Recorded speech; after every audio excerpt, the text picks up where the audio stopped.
Hello everyone, we are welcoming you all in finance foundation. आज हम लोग business research method subject में अब हम लोग टी टेस्ट के एक न्यूमेरिकल को देख रहे हैं। तो क्वेश्चन गिवन है हमारे पास कि in a test given to two groups of student, कि दो ग्रुप ऑफ स्टूडेंट्स को टेस्ट गिवन थे, उनके जो मार्क्स है वो हमें ये गिवन है। फर्स्ट ग्रुप और सेकेंड ग्रुप के जो मार्क्स है वो हमें यहाँ पे गिवन है।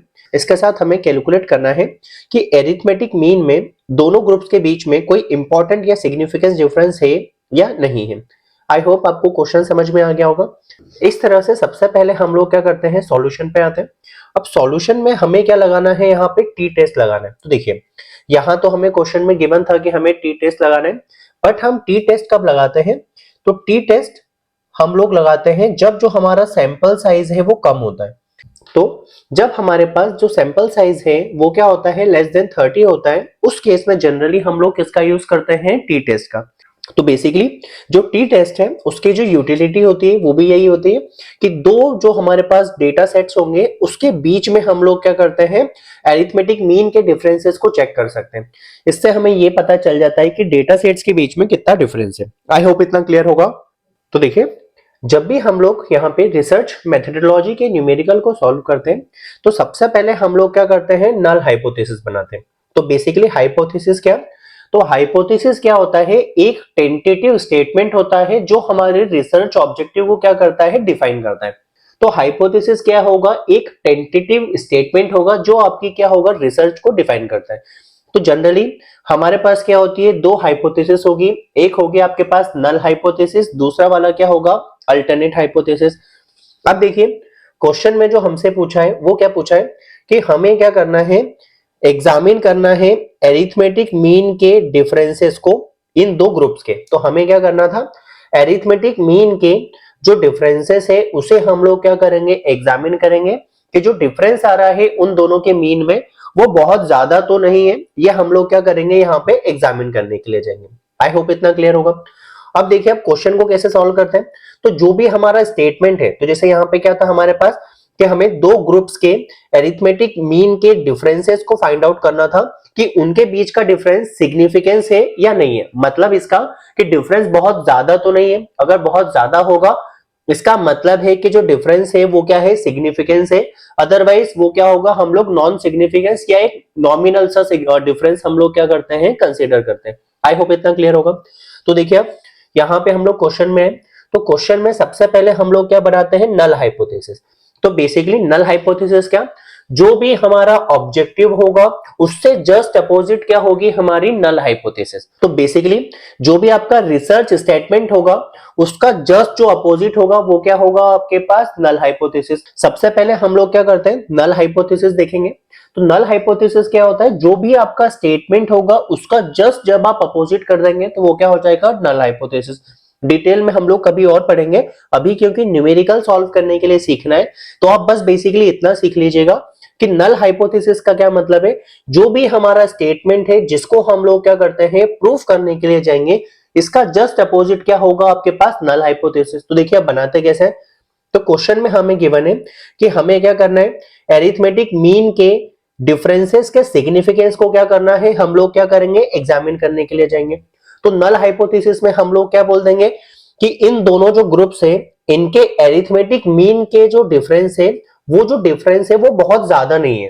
दैट मीन्स हम लोग क्या बोलेंगे, there is no significance difference between the mean of two groups. समझ में आ गया आपको इतना कैसे बनाते हैं हम लोग नल हाइपोथेसिस। देखिए, अब यहां पे हमने क्या किया है, नल हाइपोथेसिस बना लिए। तो नल हाइपोथेसिस क्या हो गया, there is no significance difference in the arithmetic mean of the marks obtain by the two groups. I hope इतना क्लियर होगा। इसका क्या मतलब है कि अगर हम लोग, तो जैसे यहाँ पे एरिथमेटिक मीन है, इसको हम लोग किससे रिप्रेजेंट कर रहे हैं, यहाँ पे म्यू से। तो एरिथमेटिक मीन को किससे रिप्रेजेंट किया हमने, म्यू से। अगर ग्रुप 1 की बात करेंगे तो ये क्या हो जाएगा आपके पास, म्यू 1। अगर ग्रुप 2 की बात करेंगे तो जो डिफरेंस हो गया अगर ग्रुप 2 की बात करेंगे तो जो एरिथमेटिक मीन हो जाएगा वो क्या हो जाएगा, म्यू 2। अब देखिए, यहां से अगर हम डिफरेंस बनाएंगे तो क्या बोला है, there is no significance difference. इसका मतलब है कि जो डिफरेंस होगा वो लगभग किसके होगा, जीरो के। तभी हम लोग बोलेंगे ना कि सिग्निफिकेंस डिफरेंस नहीं। तो देखिए, यहां पे हमने यही लिखा है कि नल हाइपोथेसिस, तो यहाँ पे 0 जो रिप्रेजेंट करता है वो करता है नल को, H4 यहाँ पे हो गया हाइपोथेसिस। तो आसान शब्दों में क्योंकि कोई डिफरेंस नहीं है तो इसका मतलब क्या हो गया है कि जो μ1 है वो किसके बराबर हो जाएगा आपके पास, μ2 के। क्या है इसका मतलब कि जो μ1 है वो किसके बराबर हो जाएगा आपके पास, μ2 के। आई होप इतना क्लियर होगा। तो यहाँ पे पहला जो हमारा इंटरप्रिटेशन हो गया वो क्या हो गया कि μ1 किसके बराबर होगा, μ2 के। अब देखिए इसका दूसरा जो नल हाइपोथेसिस बनेगी वो क्या हो गई कि दोनों को जब हम सब्ट्रैक्शन करेंगे तो जो डिफरेंस क्या हो जाएगा वो किसके बराबर हो सकता है, 0 के बराबर। आई होप इतना क्लियर है। तो नल हाइपोथेसिस तो अब हमारी बन गई। अब इसके बाद हम लोग क्या करेंगे, अल्टरनेट हाइपोथेसिस बनाएंगे। तो अल्टरनेट हाइपोथेसिस का क्या मतलब है, तो जो हमारा नल हाइपोथेसिस है इसका जस्ट जो अपोजिट हो जाता है वो क्या हो जाता है, अल्टरनेट हाइपोथेसिस। एक्चुअल में जो हम लोग प्रूफ करने के लिए जाते हैं वो वाला जो पार्ट होगा वो किसमें होगा आपके पास, अल्टरनेट हाइपोथेसिस में। इसका क्या मतलब होगा, तो यहाँ पे हमने इक्वल किया था तो यहाँ पे क्या हो जाएगा, दोनों के जो मीन है वो एक दूसरे के इक्वल नहीं होंगे। ठीक है, तो ये आपका क्या हो गया है, अल्टरनेट हाइपोथेसिस। अब देखिए क्वेश्चन को हमको क्या सॉल्व करना था, टी टेस्ट से सॉल्व करने के लिए जाना है। तो हमारे पास यहाँ पे क्या है, टी टेस्ट का फॉर्मूला गिवन है। तो टी टेस्ट का फॉर्मूला क्या है, T is equals to x1, ये x1 इस तरह से लिखा है जो यहाँ पे ना डिनोट किया है, x2 भी इस तरह से होगा। तो यहाँ पे क्या होगा, x1 का बार माइनस होगा यहाँ पे x2 का बार, अपॉन में आ जाएगा स्टैंडर्ड डेविएशन जो फॉर्मूला है square root of n1 n2 divide by n1 plus n2। I hope इतना क्लियर होगा। तो ये जो फॉर्मूला है ये हमारे पास क्या है, टी टेस्ट का फॉर्मूला है। इसके अंदर जो x1 बार और x2 बार देके रखा है ये क्या है, सैंपल का मीन है। और जो यहाँ पे डेल से जो रिप्रेजेंट किया है और यहाँ पे जो सिग्मा से रिप्रेजेंट किया है वो क्या हो जाएगा आपके पास, स्टैंडर्ड डेविएशन। ठीक है, तो ये फॉर्मूला हमारे पास गिवन है। अब देखिए अब हम क्वेश्चन को सॉल्व करने के लिए जाएंगे। तो देखिए अब हम लोग क्या करेंगे, सबसे पहले हमें क्या करना होगा, ये जो हमारे पास स्टैंडर्ड डेविएशन है इसकी भी वैल्यू को कैलकुलेट करना होगा। फिर इसके बाद हमें x1 बार निकालना होगा, x2 बार निकालना होगा। तो वो सब हम लोग अब कैलकुलेशन करने के लिए जाते हैं। तो जो हमारे पास स्टैंडर्ड डेविएशन का फॉर्मूला है वो है summation of x1 minus x1 बार का square plus summation of x2 minus x2 बार का स्क्वायर। ठीक है, अपॉन में आ जाएगा n1 प्लस n2 और माइनस का 2। तो यहाँ पे हम लोग क्या करेंगे, अब कैलकुलेशन करने के लिए आएंगे। तो कैलकुलेशन करने के लिए क्या करेंगे हम लोग, तो यहाँ पे हमने फर्स्ट डेटा सेट लिख लिया है, यहाँ पे हमने सेकेंड ग्रुप का डेटा लिख लिया था, मार्क्स ऑब्टेन। अब इसके बाद हमारे पास जो कॉलम है वो क्या गिवन है, x1 माइनस x1 बार। तो जो हमारे पास क्वेश्चन में डेटा गिवन था मार्क्स का, तो फर्स्ट ग्रुप के मार्क्स को हमने यहाँ पे लिख लिया है, यहाँ पे हमने सेकेंड ग्रुप के मार्क्स को लिख लिया है। अब हमें क्या कैलकुलेट करना है, x1 माइनस x1 बार। अब इसके लिए हमें किसकी जरूरत है, x1 बार की जरूरत है, मतलब हमें फर्स्ट वाला जो ग्रुप है इसके मीन की जरूरत होगी। तो यहाँ पे जो हमारे पास मीन का फॉर्मूला होता है, तो यहाँ पे जो मीन का फॉर्मूला होता है वो क्या होता है हमारे पास, सम और अपॉन में क्या होता है, नंबर ऑफ ऑब्जर्वेशन। ठीक है, तो जो फॉर्मूला होगा वो क्या होगा हमारे पास, सम, अपॉन में क्या आ जाता है, नंबर। तो देखिए यहाँ पे हम लोग अब सम करेंगे। तो फर्स्ट ग्रुप के लिए जब हम पूरे डेटा सेट्स का समीशन करेंगे तो जो हमारे पास अमाउंट आएगा वो आ जाएगा 333। तो यहाँ पर जो हमारे पास अमाउंट मिला है वो अमाउंट हमारे पास कितना हो जाएगा, 333। आई होप इतना क्लियर होगा। अब हम लोग क्या करेंगे, मीन निकालने के लिए जाएंगे। तो यहाँ पे देखिए मीन इज इक्वल्स टू, तो जो सम था वो हमारे पास कितना हो गया था, 333। तो यहाँ पे क्या 333। अब देखिए यहाँ पे नंबर्स कितने थे, तो 1 2 3 4 6 एंड 3 9। तो जो हमारे पास डेटा गिवन था वो कितने का था, 9 ऑब्जर्वेशन का था। तो 333 में जब हम 9 से डिवाइड करते हैं तो जो हमारे पास आंसर आ जाएगा वो कितना आ जाएगा, 37 का। ठीक है, तो यहाँ पे जब हमने x1 बार निकाला तो यहाँ पे जो वैल्यू आई है हमारे पास ये कितनी आ गई है, 37 की। आई होप इतना क्लियर होगा। अब हम लोग क्या करते हैं, यहाँ पे x1 माइनस का क्या करते हैं, x1 बार निकालने के लिए जाएंगे। x1 ये जो डेटा सेट है ये, इसमें से हम लोग क्या करेंगे, x1 बार का क्या कर देंगे, सब्ट्रैक्शन। तो देखिए 18 में से जब आप 37 का सब्ट्रैक्शन करेंगे तो जो हमारे पास यहाँ पे वैल्यू आ जाएगी वो कितनी आ जाएगी, माइनस का 19। 20 में से जब 37 का सब्ट्रैक्शन करेंगे तो वैल्यू आएगी हमारे पास माइनस का 17। 36 में से जब 37 का सब्ट्रैक्शन किया तो वैल्यू आई है हमारे पास माइनस का 1। 50 में से जब 37 का सब्ट्रैक्शन किया तो हमारे पास जो वैल्यू आ जाएगी वो आ जाएगी 13। 49 में से 37 का सब्ट्रैक्शन किया तो जो हमारे पास वैल्यू आएगी वो आ जाएगी 12 की। 36 में से 37 का सब्ट्रैक्शन किया तो वैल्यू हुई है -1।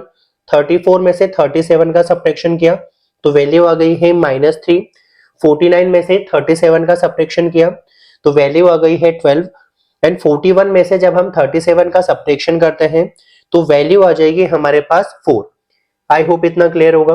अब हम लोग क्या करेंगे, यहाँ पे x1 माइनस x1 बार का क्या कर देते हैं, स्क्वायर कर देते हैं।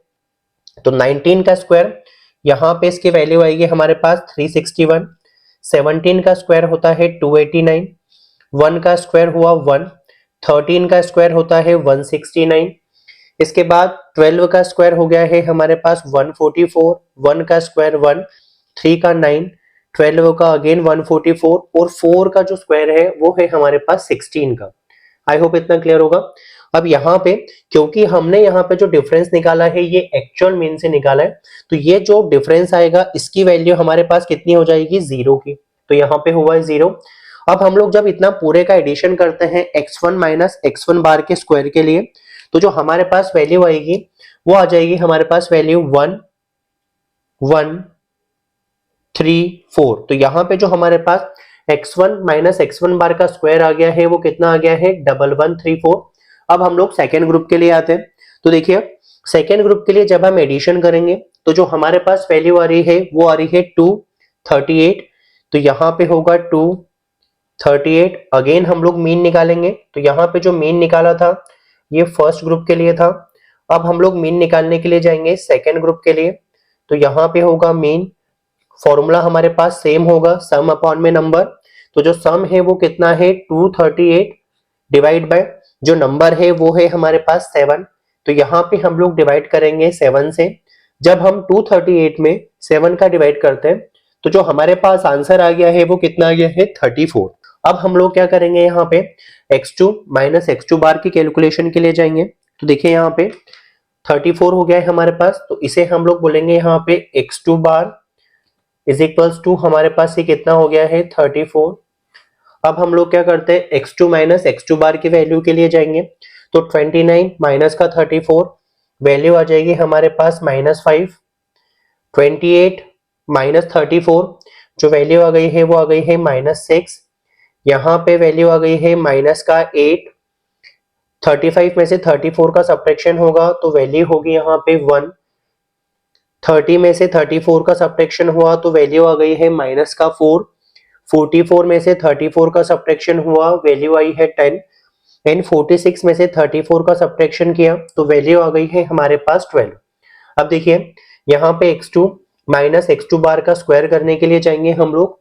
तो 5 का स्क्वायर होगा यहाँ पे 25। 6 का स्क्वायर होगा 36। 8 का स्क्वायर होगा यहाँ पे 64। 1 का स्क्वायर 1। 4 का 16। 10 का होगा यहाँ पे 100। एंड 12 का जो स्क्वायर है उसकी वैल्यू हमारे पास हो जाएगी 144। अब हम लोग यहाँ पे x2 माइनस x2 बार के स्क्वायर का क्या करेंगे, एडिशन करने के लिए जाएंगे। तो यहाँ पे जब हम इन सब का एडिशन करेंगे तो जो हमारे पास वैल्यू आ गई है वो कितनी आ गई है, 386। आई होप इतना क्लियर होगा। तो यहाँ पे जो हमारे पास वैल्यू आ गई है वो कितनी आ गई है, 386 के। अब हम लोग क्या करते हैं, यहाँ पे जो स्टैंडर्ड डेविएशन है कैलकुलेट करने के लिए जाएंगे। तो यहाँ पे होगा आपके पास सिग्मा इज इक्वल्स टू, अब देखिए यहाँ पे आपने x माइनस एक्स बार का स्क्वायर, इसके समीशन की वैल्यू हमने कितनी निकाल ली है, 1134। तो यहाँ पे हम लोग लिखेंगे 1134। तो यहाँ पे जो वैल्यू आएगी वो आ जाएगी 1134 प्लस, अब देखिए x2 माइनस x2 बार का स्क्वायर हमें कितना गिवन है यहाँ पे, 386। तो यहाँ पे हमने लिखा 386। अब देखिए जो n1 था वो हमारे लिए कितने का था, 9 प्लस जो n2 था वो कितने का था, 7 माइनस हम लोग किसको कर देंगे यहाँ पे, 2 को। आई होप इतना क्लियर होगा। तो यहाँ पे होगा हमारे पास 1520 डिवाइड बाय हमारे पास हो जाएगा 14। जब हम इसे सॉल्व करते हैं तो हमारे पास जो वैल्यू आ जाएगी वो कितनी आ जाएगी, 10.42। तो यहाँ पे जब हमने स्टैंडर्ड डेविएशन निकाला तो हमारे पास कितना आ जाएगा 10.42। आई होप इतना क्लियर होगा। अब देखिए, अब हमने क्या किया, स्टैंडर्ड डेविएशन का भी कैलकुलेशन कर लिया। अब हम लोग क्या करते हैं, टी टेस्ट में वैल्यू पुट करते हैं, उसके बाद सॉल्यूशन निकालने के लिए आएंगे। अब जो हमारे पास टी टेस्ट का फॉर्मूला है, इसके अंदर हम लोग वैल्यूज पुट करने के लिए जाते हैं। तो देखिए x1 बार, तो अगर आप देखेंगे यहाँ पे जो फर्स्ट वाले डेटा सेट के लिए जो हमारे पास मीन आया था वो कितना था 37। तो यहाँ पे होगा हमारे पास 37 माइनस, अब सेकेंड वाले डेटा सेट्स के लिए देखेंगे आप, तो जो मीन आया था वो कितना आ गया था 34। तो यहाँ पे होगा आपके पास 34 अपॉन जो स्टैंडर्ड डेविएशन था वो हमारे पास कितना आ गया था 10.42। तो यहाँ पे हमने पुट किया 10.42 मल्टीप्लाई, यहाँ पे आ जाएगा आपके पास स्क्वायर रूट का साइन। तो n1 की जो वैल्यू थी वो हमारे पास कितनी थी 9 मल्टीप्लाई, जो n2 की वैल्यू थी वो हमारे पास कितनी थी 7। यहाँ पे n1 प्लस n2 किया तो 9 प्लस यहाँ पे कितना हो जाएगा 7। आई होप इतना क्लियर होगा। जब हमने सॉल्व किया तो 37 में से 34 जाएगा तो कितना बचेगा 3 अपॉन में होगा हमारे पास 10.42 मल्टीप्लाई 9 से 1 कितना हो गया आपके पास 63 और 9 प्लस 7 कितना हो गया है 16। आई होप इतना क्लियर होगा। जब हम इसे सॉल्व करते हैं तो देखिए यहाँ पे होगा 3 अपॉन में होगा 10.42 मल्टीप्लाई, जब हम ये वाले स्क्वायर रूट वाली इक्वेशन को सॉल्व करेंगे तो जो हमारे पास वैल्यू आ जाएगी वो आ जाएगी 1.984 और यहाँ पे जब हमने मल्टीप्लाई किया तो वैल्यू आई है हमारे पास 0.571। तो यहाँ पे जो हमारे पास t की वैल्यू आ गई है वो हमारे पास आ गई है 0.571। टी टेस्ट से जब हमने यहाँ पे वैल्यू निकाली तो हमारे पास जो वैल्यू आ गई है वो कितनी आ गई है 0.571। आई होप इतना क्लियर होगा। अब इसके बाद हम लोग क्या करते हैं, डिग्री ऑफ फ्रीडम निकालने के लिए जाएंगे। डिग्री ऑफ फ्रीडम का मतलब है कितना डेविएशन हम लोग चला सकते हैं। तो अब हम यहाँ पे क्या निकालने के लिए जाएंगे, डिग्री ऑफ फ्रीडम। तो यहाँ पे टी टेस्ट के लिए जो डिग्री ऑफ फ्रीडम का जो फॉर्मूला होता है वो होता है हमारे पास n1 प्लस n2 माइनस हम लोग कर देते हैं यहाँ पे 2। तो n1 की जो वैल्यू थी वो थी 9 प्लस यहाँ पे हुआ 7 माइनस जब हमने 2 किया तो जो हमारे पास वैल्यू आ गई है वो कितनी आ गई है 14 की। आई होप इतना क्लियर होगा। तो अब हम लोग क्या करते हैं, ये जो डिग्री ऑफ फ्रीडम की जो हमारे पास वैल्यू आई है इसकी हम लोग क्या करते हैं, टेबल वैल्यू निकालने के लिए जाएंगे। तो देखिए फिर से एक बार सुनिएगा, यहाँ पे जो हमारी डिग्री ऑफ फ्रीडम आई है इसके हम लोग क्या करते हैं, टेबल वैल्यूज को निकालने के लिए जाएंगे। तो जब हम क्रिटिकल वैल्यू का कैलकुलेशन करेंगे तो वो किस तरह से करते हैं, देखिए तो जनरली अगर क्वेश्चन में नहीं गिवन होगा तो हम लोग 5% पे कैलकुलेशन करते हैं।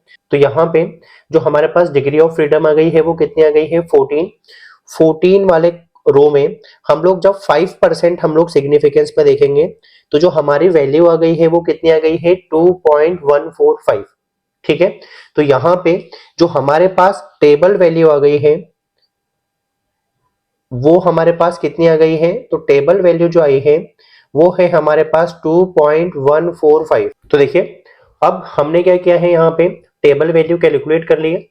अब देखिए अब हमारे पास जो डिसीजन रूल होता है वो किस तरह से काम करता है। तो देखिए अब क्योंकि यहाँ पे जो हमने टेस्ट लगाया था वो था टोटल टेस्ट, मतलब अगर वैल्यू ज्यादा होगी तो भी हम लोग क्या कर सकते हैं, नल हाइपोथेसिस रिजेक्ट कर सकते हैं, या वैल्यू कम आएगी तब भी हम लोग क्या कर सकते हैं, रिजेक्ट कर सकते हैं।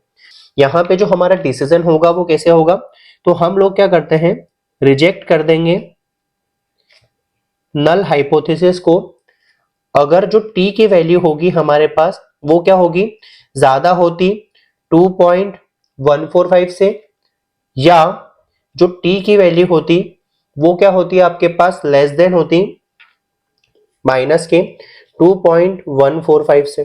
ठीक है, तो यहाँ पे हम लोग नल हाइपोथेसिस को कब रिजेक्ट करते हैं, जब टी की वैल्यू क्या होती, ज्यादा होती 2.145 से, या टी की वैल्यू क्या होती, कम होती किससे, माइनस के 2.145 से, तभी हम लोग यहाँ पे टोटल टेस्ट बोल रहे हैं इसको।